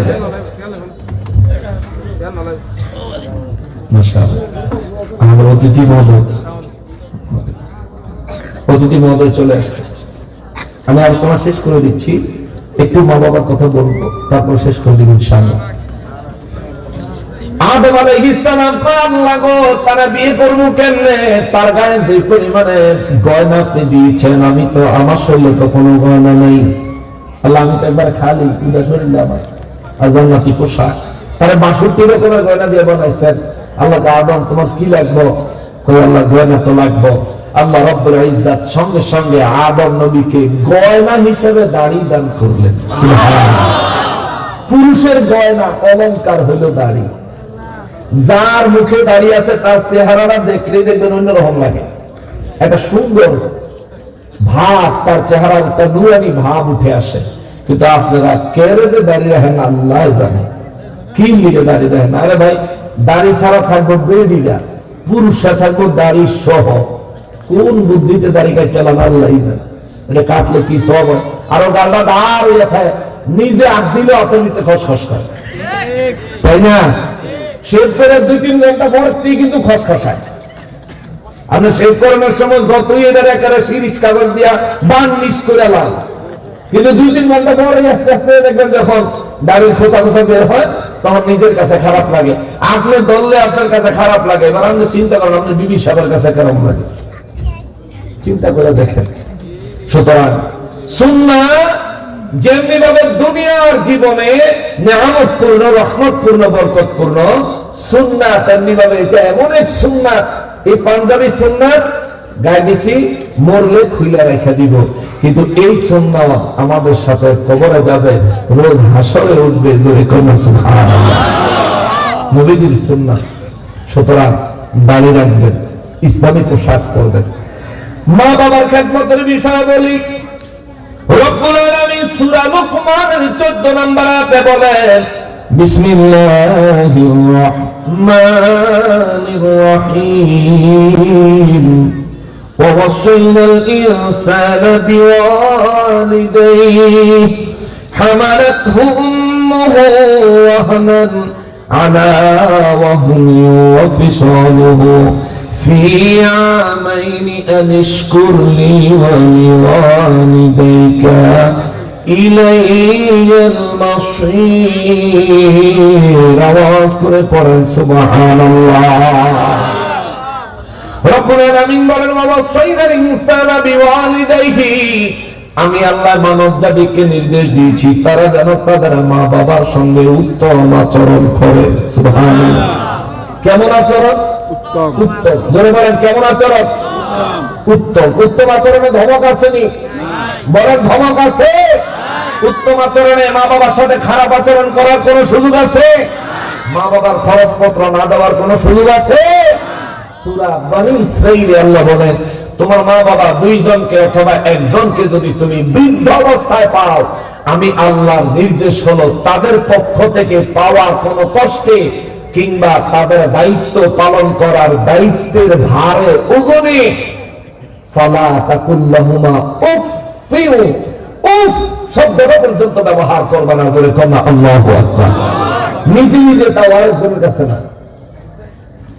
আপনি তাদেরকে মা বাবার দায়িত্ব পালন করার ক্ষেত্রে আপনি উফ শব্দটা মুখ দিয়ে ব্যবহার করবেন না আল্লাহর নির্দেশ নামাজের নির্দেশ দিলেন কি আল্লাহ নামাজ পড়া হইল ফরজ পড়লে সওয়াব আছে নামাজ ছাড়া কি ফরজ না গুনাহ নামাজ ছাড়া নামাজ ছাড়লে আল্লাহর হুকুম অমান্য হয় যার কারণে গুনাহ হবে মা বাবার প্রতি নারাজ হইয়া কোন সন্তান যদি কষ্টে কারো কাছে কিছু কয় নাই কারো কাছে কিছু বলে নাই খালি নিজে নিজে কইছে উফ এটা গুনাহ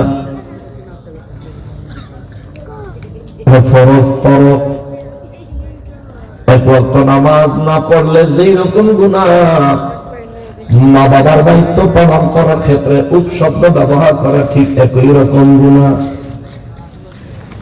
কারণ নামাজের হুকুমদাতা আল্লাহ উফ শব্দ না করার জন্য হুকুমদাতা আমার আল্লাহ উফ শব্দের ব্যাখ্যা করেছেন মুহাদ্দিসিনে কেরাম মুফাসসিরিনে কেরাম উফ শব্দটা কেমন উফ শব্দটা হলো এমন আপনার গায়ের উপরে ধরেন না এটা ময়লা করলো এটা টোকা দিয়ে সরাই দিলেন হয় না অনেক সময় হয়নি এই যে টোকা দিয়ে সরাই দিলেন কাপড়ে দাগ হয়েছে কাপড়ে কি দাগ হয়েছে ধরেন না শুকনো কিছু একটা পড়লো টোকা দিয়ে সরাই দিলেন কাপড়ে দাগ হইল না কাপড় ছিঁড়ে গেল না আপনি নিজে শরীরে ব্যথা পাইলেন না শরীরে বেশি জোরও খরচ হইল না উপ শব্দটা হইল এমন এত হালকা অর্থাৎ মা বাবার দায়িত্ব পালন করার ক্ষেত্রে যদি আপনি কষ্ট পাওয়া এতটা হালকা পরিমাণে উফ প্রকাশ করেন এটাও আল্লাহর নিষেধ এটা আপনার জন্য হারাম জোরে বলেন আল্লাহু আকবার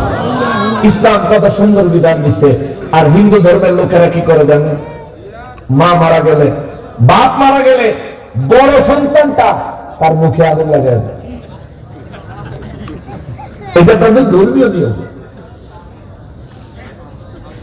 আমি জানি না মায়ের মুখে বাবার মুখে বড় সন্তান আগুন দিলে মানে এটার ফজিলত কি আমার জানা নাই তবে যারা বেদিন আছেন আমাদের বক্তব্য শুনতেছেন আপনার বিবেকের দুয়ারে আমি একটু কড়া দিয়ে গেলাম একটু চিন্তা করেন তো যে ধর্ম নিজের মাকে নিজের বাবাকে মারা যাওয়ার পরে ইজ্জতের পরিবর্তে আগুন দিতে শিখায় আর ইসলাম মা মারা গেছে বাপ মারা গেছে তাদের জন্য দোয়া করতে শিখায় সুবহানাল্লাহ তাদের কবর জিয়ারত করতে শিখায় সুবহানাল্লাহ তাদের জন্য দান সদকা করে তাদের রূহের মাগফিরাত কামনা করতে শিখায় জোরে বলেন সুবহানাল্লাহ এটা ইসলাম এটা ইসলাম মুসলমানেরা আমার প্রিয় নবীর উম্মতেরা আমার রব্বুল ইজ্জত বলেন ওয়ালা তাকুল লাহুমা উফফিউ আল্লাহ বলেন খবরদার মা বাবার দায়িত্ব পালন করার ক্ষেত্রে উফ শব্দ ব্যবহার করবে না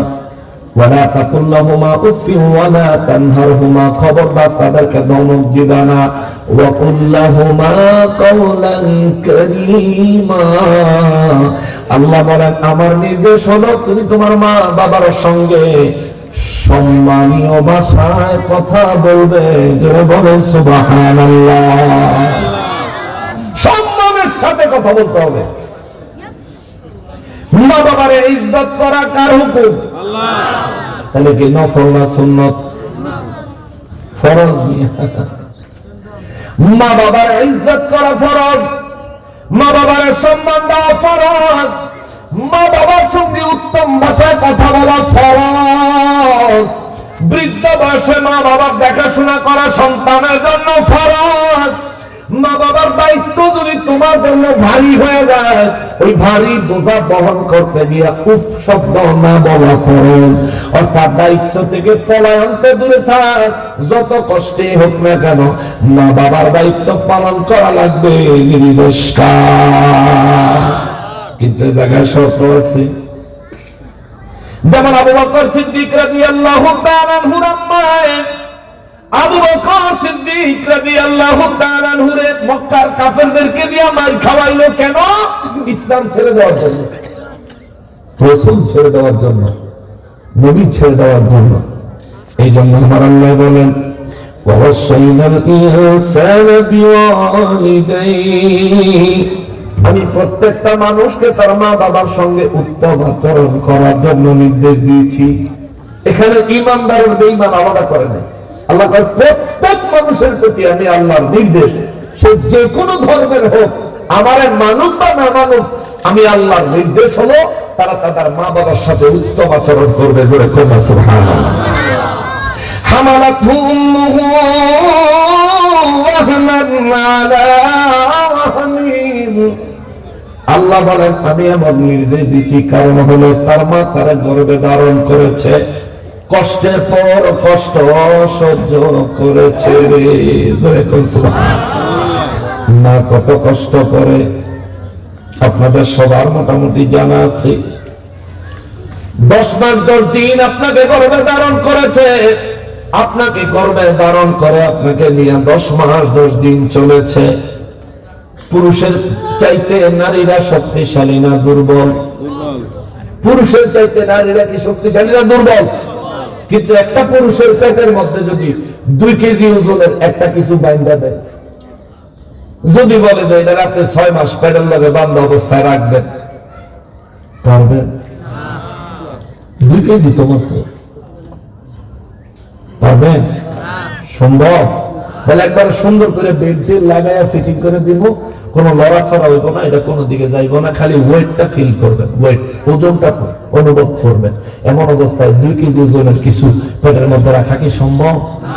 কিন্তু নারীদের চাইতে আমরা কত শক্তিশালী। আল্লাহ আমাদেরকে বানাইছে, আমাদেরকে জিন আলাদা করে দিছে, আমাদেরকে আল্লাহ শক্তিশালী করে বানাইছে। 2 কেজি ওজনের কিছু পেটের মধ্যে 2-3 ঘন্টাও রাখা সম্ভব না। কিন্তু আমি আর আপনি মায়ের গর্ভে আসার পরে আল্লাহ আমারে আপনারে মায়ের গর্ভে বড় করতে করতে 2 কেজি, 2.5 কেজি, অনেকের 3 কেজিও সন্তান হয়। এই সন্তান মায়ের পেটে নিয়ে নিয়ে চলাফেরা করেছে। আবার মায়ের যে সংকুচিত জায়গা দিয়ে আল্লাহ পানির ফোঁটা রূপে মায়ের গর্ভে আমাকে আপনাকে পাঠাইছে, ঠিক ওই জায়গাটাকে প্রশস্ত করে মায়ের ঠিক ওই জায়গাটুকু দিয়া আমার মতো একটা আস্ত মানুষ আল্লাহ দুনিয়ায় বের করেছে। মা মৃত্যু যন্ত্রণার চাইতে বেশি যন্ত্রণা সহ্য করে একটা সন্তান জন্ম দিয়েছে। এই সন্তান পৃথিবীতে এই সংকীর্ণ জায়গা দিয়ে আসার সময় আমার আপনার শরীরের একটা হাড্ডি ভাঙে নেই, একটা চুল ছিঁড়ে নাই। জোরে কন্যা আল্লাহু আকবার। এই জন্য আল্লাহ বলেন তোমার মা হামালাতহু উম্মুহু, তোমার মা তোমার গর্ভে বহন করেছে। ওয়াহনান আলা ওয়াহনিন, তোমার মা কষ্টের পর কষ্ট করেছে। এই জন্য তুমি মায়ের সঙ্গে উত্তম আচরণ করবা। ওয়াফিসালুহু ফি ইয়ামাইন, আল্লাহ পাক তোমার কমপক্ষে 2 বছর পর্যন্ত বুকের দুধ পান করাইছে। জোরে কোন সুবহানাল্লাহ। মায়ের বুকের দুধ মায়ের শরীরে কেমনে তৈরি হয় জানেন? শুনুন, বিজ্ঞান বলে, বর্তমানে ডাক্তাররা বলে, মায়ের শরীরের রক্ত, মায়ের শরীরের হাড্ডি, মায়ের শরীরের গোশত, এই তিন জিনিস গালায়া, এই তিন জিনিস গালায়া, তিন জিনিসের সমন্বয়ে মায়ের বুকের দুধ আমার আল্লাহ তৈরি করেন। সুবহানাল্লাহ। আপনি আমি দুনিয়ায় আসার পরে মায়ের বুক থেকে আমরা যে দুধ পান করেছি, এটা আমরা দেখেছি দুধ, এর মধ্যে মায়ের রক্ত, মাংস, হাড্ডি মিশ্রণ করা আছে। এ মুসলমান রে, মায়ের শরীরের রক্ত মাংস খাইয়া আমরা দুনিয়ায় প্রায় 2 বছর, অনেকে 2.5 বছর, অনেকে 3 বছর, অনেকে 4-5 বছর দুধ খায়। মায়ের বুকের দুধ খাইয়া আমরা দুনিয়ায় বড় হইলাম। যে মা জীবনে কোনদিন আমাদেরকে দুধ পান করানোর সময় বিরক্তি ভাব দেখায় নাই, একবেলাও মানা করে নাই। কালকে খাওয়াইছি, আজকে খাওয়াইতে পারবো না, সকালে খাওয়াইছি, এখন খাওয়াইতে পারবো না। আমার মা একবারও আমার অহংকার করে নাই, একবারও আমার ক্ষুধা লাগলে আমার আম্মা আমারে ফিরে দেয় নাই, আপনার আম্মা আপনারে ফিরে দেয় নাই। এই জন্য তো আল্লাহ পাক বান্দারে, মা বাবার সঙ্গে উত্তম আচরণ করবি, মায়ের সঙ্গে উত্তম আচরণ করবি 3 কারণে। 1 নম্বর কারণ হলো তিনি তোমার গর্ভে ধারণ করেছেন, গর্ভে বহন করেছেন। 2 নম্বর কারণ হলো তোমার আমায় কষ্টের পর কষ্ট সহ্য করেছেন। 3 নম্বর কারণ হলো তোমার আমায় দুধ তুমি পান করে বড় হয়েছ। এই জন্য নবীজিকে জিজ্ঞেস করলো, নবী গো, আমার পিতা এবং মাতার মধ্যে আমার কাছে সবচেয়ে বেশি মর্যাদা পাওয়ার অধিকারী কি? আমার নবী বলেন তোমার মা। ইয়া রাসূলুল্লাহ, তারপরে কে? নবী বলেন তোমার মা। ইয়া রাসূলুল্লাহ, তারপরে কে? আমার নবী বলেন তোমার মা। ইয়া রাসূলুল্লাহ, তারপরে কে? আমার নবী বললেন তোমার বাবা, তোমার বাবা, তোমার বাবা। 3 বার মায়ের কথা বললেন, 1 বার বাবার কথা বললেন। কেন? কারণ আল্লাহও 3 বার মায়ের কথা বলেছেন। আল্লাহ বলেন হামালাতহু উম্মুহু,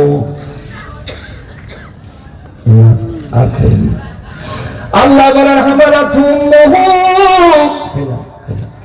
আল্লাহ কয় তোমার মা তোমার 1 নম্বর কারণ হলো গর্ভে ধারণ করেছে, 2 নম্বর কারণ হলো তোমার আম্মা ওয়াহনানা আলা ওয়াহনি, তোমার মা তোমার জন্য কষ্টের পর কষ্ট সহ্য করেছে। আল্লাহ বলেন 3 নম্বর কারণ হলো তোমার মা তোমার মায়ের বুকের দুধ কমপক্ষে 2 বছর খাওয়াইছে। মায়ের বুকের দুধ সন্তানকে অন্তত পক্ষে 2.5 বছর খাওয়াইতে হয়।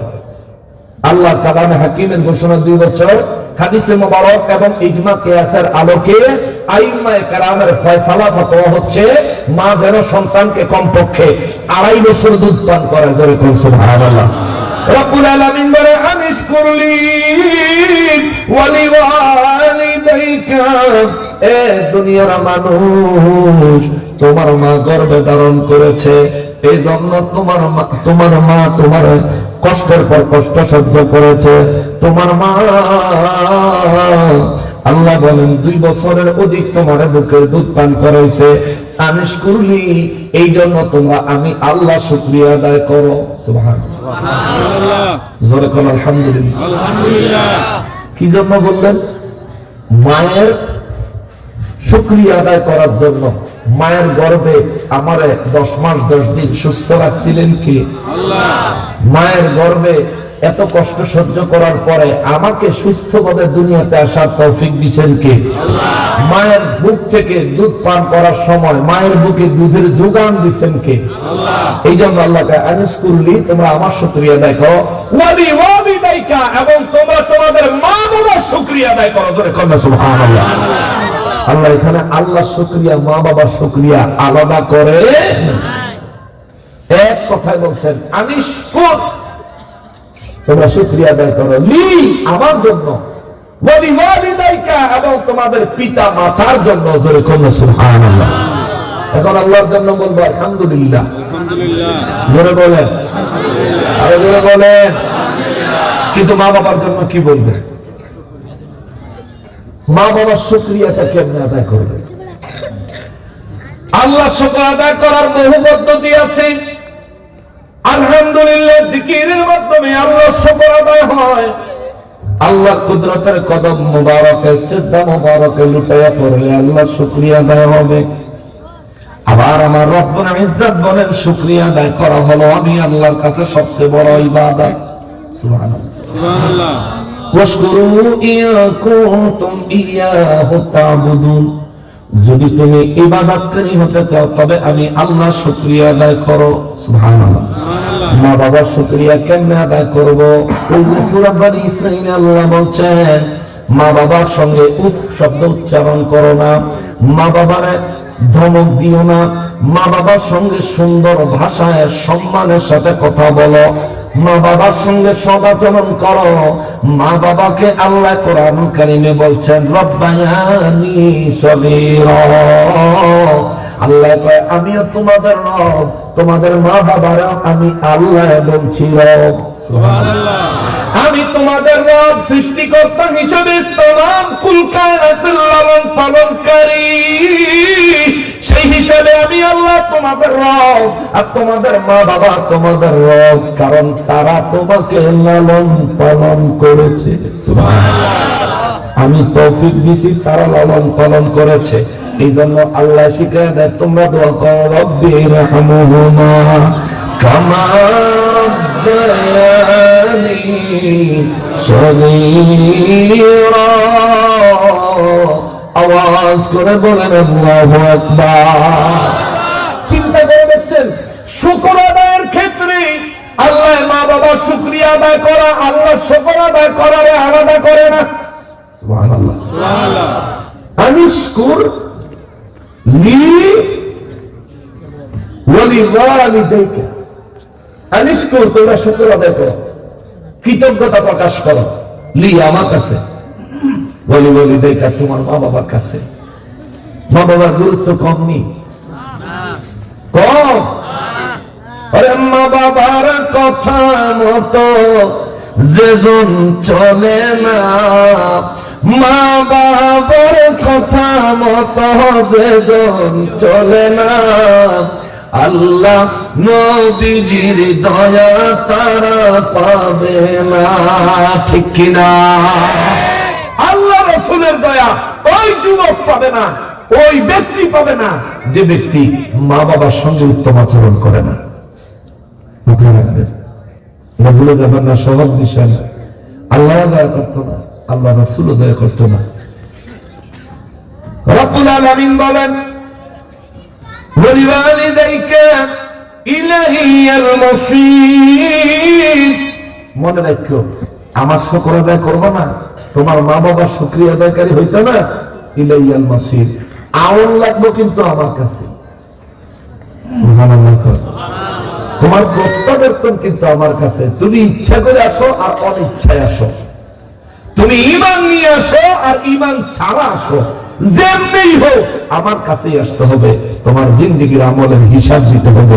ধরে বলেন না আল্লাহু আকবার।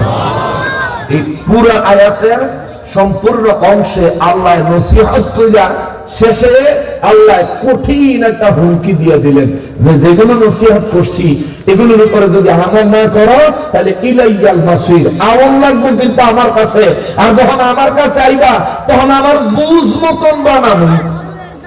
ঠিক কিনা বলে? আমার বুঝ মতন বানাবো। বানানি খাইবেন? মজা আছে কি বানানি খাইতে? যার মা বাবা বেঁচে আছে মা বাবার সঙ্গে উত্তম আচরণ করবেন, যার মা বাবা বেঁচে নাই সে কি করবে? সাহাবায়ে কেরামদের মধ্যে আমার নবী রাহমাতুল লিল আলামিনের দরবারে একদিন কান্নার রোল পড়ে গেল। কারণ ছিল এটাই, আমার নবী বর্ণনা করেছিলেন যে ব্যক্তি মায়ের চেহারা একটা মায়া নজর দিবে আমার আল্লাহ তার আমল নামে একটা কবুল হজের সওয়াব দিয়ে দিবে। আর সাহাবী বলেন কেউ যদি দুইবার মায়ের দিকে মায়ার নজর দেয়, আল্লাহ বলেছেন তার, আমার নবী বলেছেন আমার আল্লাহ তার আমল নামে দুইটা কবুল হজের সওয়াব দিয়ে দিবে।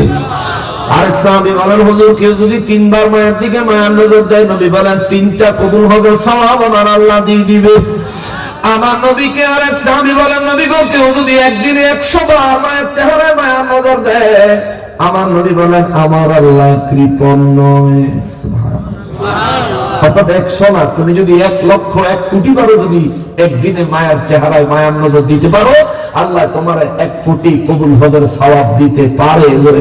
সুবহানাল্লাহ। এই জন্য নবী বললেন আমার আল্লাহ কৃপণ না। এক সাহাবী কয় হুজুর বাবার চেহারার দিকে তাকাইলে কি হবে? আমার নবী বলেন 3 দিকে তাকায় থাকলেই সওয়াব। সুবহানাল্লাহ, জোরে কও সুবহানাল্লাহ, জোরে কও।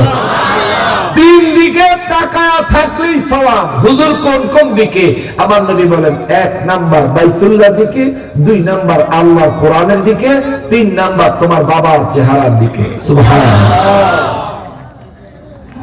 এই তিন দিকে তাকায় থাকলেই সওয়াব হয়।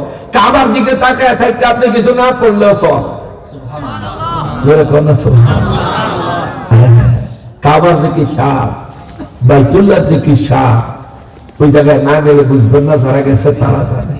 আর বাইতুল্লাহ চাইতেও কাবার চাইতেও বেশি স্বাদ হলো কাবারও কাবা রহমাতুল লিল আলামিনের কাছে। কথা বলেন ঠিক কিনা? যার অন্তরে প্রেম আছে সেই কেবল বুঝবে, যার অন্তরে প্রেম নাই হ্যাঁ মদিনা মুনাওয়ারায় গিয়ে ঘুরবো আর কি, কত কুকুর বিড়ালও তো ঘুরে। আমি বলবো যার অন্তরে নবীর প্রেম নাই, কুকুর বিড়ালের চাইতেও অভম ওই ব্যক্তি। কুকুরের অন্তরে, বিড়ালের অন্তরে রাসূলের জন্য মহব্বত, মায়া, প্রেম আছে না নাই? আছে মানে অনেক আছে, অনেক আছে, অনেক আছে। ওই নাদান মুসলমানের চাইতেও কুকুর বিড়াল সৌভাগ্যবান। কথা বলেন ঠিক কিনা?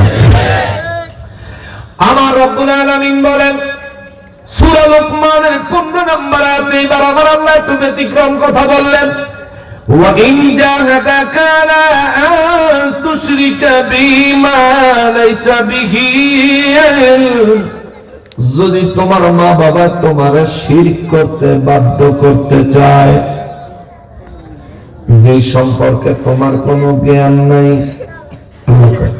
ওয়া ইন জাহাদাকা আলা আন তুশরিকা বি, যদি তোমার মা বাবা আমি আল্লাহর সঙ্গে শিরিক করার জন্য তোমারে বাধ্য করতে চায়,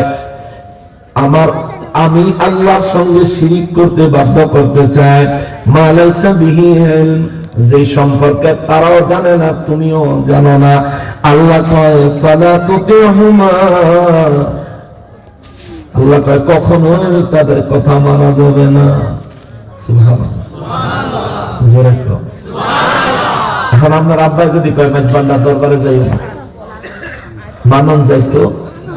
আপনার আব্বা যদি কয় ওলি আল্লাহদের দরবারে যাইও না, মানন যাইতো? আপনার আম্মা যদি কয় নবী প্রেমের মজলিসে যাইও না, মানন যাইতো? নির্দেশ কার? মা বাবার হুকুম মানতে হবে, মা বাবার সঙ্গে উত্তম আচরণ করতে হবে, ধমক দেওয়া যাবে না, এটা যে আল্লাহর হুকুম।